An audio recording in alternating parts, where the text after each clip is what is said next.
is, why are the Flames not winning this hockey game?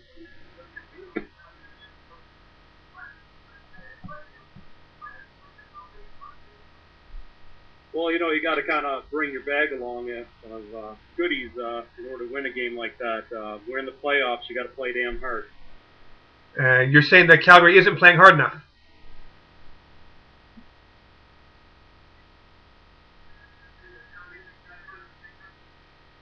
Well, unfortunately, I'm not watching the game right now, but by the result, they're not being very disciplined. Interesting. Okay, well, let me ask you a question. We were supposed to talk about Canadian healthcare tonight. For those that don't know, Trevor Redmond is the man who tried to walk across the country and back again.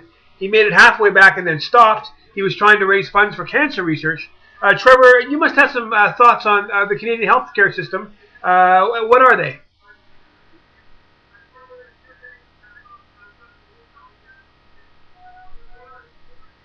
Well, I think as I said last week, I wouldn't have been able to do that without the ability of the Canadian health care system to get me back up on my feet when I was 15. Right, and that's because you were in an accident and almost lost the use of your legs. That delay's crazy here.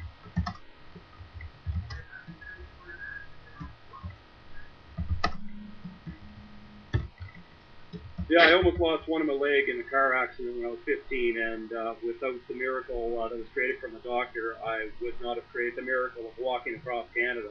So, all know the Canadian health care system is pretty amazing in what they were able to do, nurses and doctors. So you then support this universal healthcare system that we have here?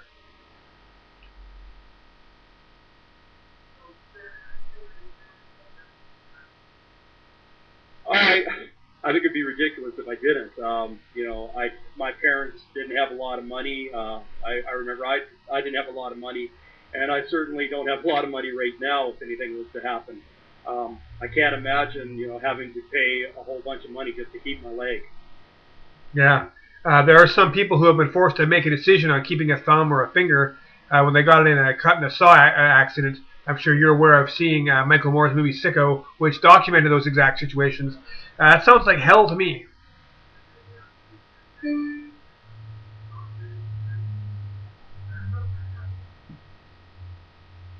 Yeah, I can imagine that would be hell. I couldn't imagine making that decision. Laying in a hospital bed saying, sorry, you don't have enough money. We're going to have to take your leg. I mean, it'd be round enough. I'm sure they'd be polite about it, but I don't think I'd be exactly happy. And I can't imagine here in Canada that system, being taken away from us. That'd be absolutely horrible. So, I'm backing it all the way. And I thank the politicians that came up with that decision long ago to do this healthcare. Yes, I agree with that. I think we have the greatest healthcare system in the world, but maybe not the best relationship with the United States, at least as it refers to certain border officials. Trevor, I'd be curious to hear what your thought was on this notion of Canadian border officials, or sorry, American border officials, turning back Canadians who support certain political candidates.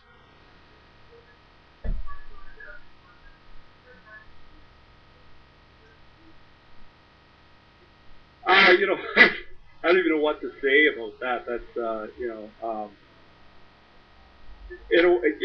kind of got a view where, spread it around, if, support all of the world, really. I've kind of got that view.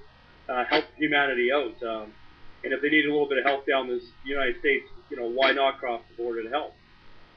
Yeah, that was my thought too. There's actually going to be an editorial on Something Cool News tomorrow morning. Tomorrow morning, where I write about that because I took a picture of one of the, or so I should say, I used a photo of one of the Obama supporters, the Canadians that went down to Seattle, and she got upset when I used her real name, and she was like, "Oh, I'm worried that there might be some sort of political dissension. Someone might look upon me the wrong way, so please remove my name." And my thought on that was kind of like, well, either you do something or you don't do something. And I think what's lacking there is people need to stand up for themselves a bit more and not roll over on these kind of issues. Kind of an interesting editorial on that subject. I hope you guys will check it out. But just generally speaking, it's a worrying sign that people even think, oh, I don't want the American government to know my name. She's a college student.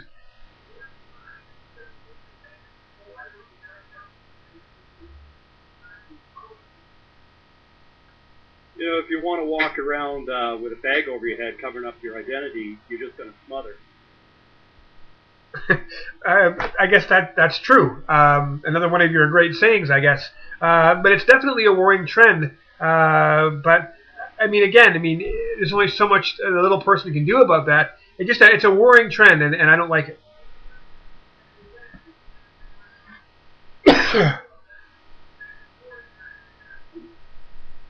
Well, I think you got to bring up the little people and have somebody stand out there. I don't know about going across the border and supporting Obama. I think he's got plenty of support and he's got great speechwriters. I would have liked to see more individuals support this fellow on last weekend, and maybe we could send down a petition across the border to help him out. Yeah, Daniel Kingery, the independent presidential candidate we had on last weekend. Fascinating story. He's not like you, Trevor, in that he's going across his country, living just day to day, trying to get by, campaigning for his cause, trying to be elected president of the United States. Everybody knows that's never going to happen. He's not going to win the presidency. Just like we suspected that you are not likely to change the world with your actions walking across the country, but you guys did it anyway, and that makes it all the more interesting, I think.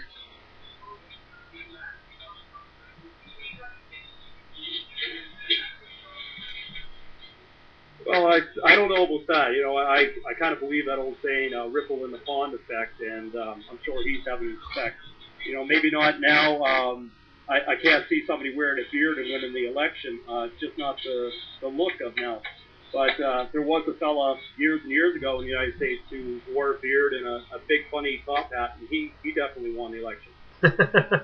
That's true. That's true. It was a very funny top hat, and he did win the election. But you're right. The Daniel Kingery story is very interesting, and we're going to be following that a lot closely. So thank you for bringing his name up. But Trevor, a lot of people are wondering what's going on with you personally. You were on this cross-country marathon to raise funds for cancer research. You canceled it when, again, hey, what a surprise. The mainstream press wasn't paying enough attention to you, just like this independent conference in Cincinnati. What are you up to these days, sir?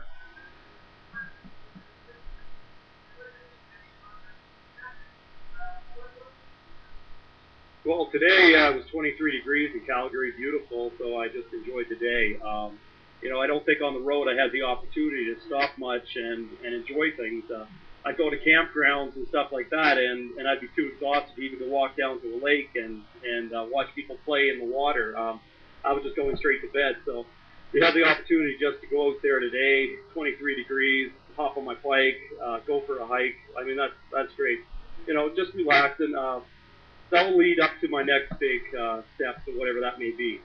But I've got a lot of things spinning around in my mind. You can believe that. I don't doubt it for a second. Okay, Trevor, let's get it here. Your prediction, the final score of this hockey game, Calgary versus San Jose, Game 3. It's currently 3-1 going into the second period. What is your final prediction on the outcome of this game?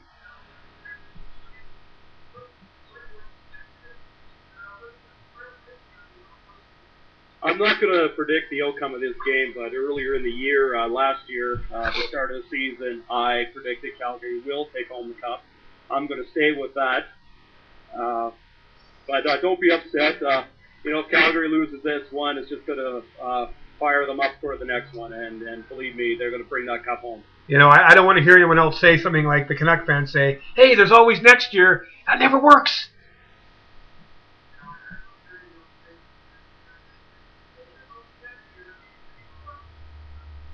No, that's certain. I've got a tower over my back shoulder there, just kind of hid behind the buildings in the back there. But that tower there is the Calgary Tower, and when they win that cup or they win a game, they light that sucker up. So that's what I'm hoping to see by the end of tonight. But if that happens, I'm sure by tomorrow. Well, Trevor, thanks for joining us tonight. I appreciate your time. Good luck with your next quest.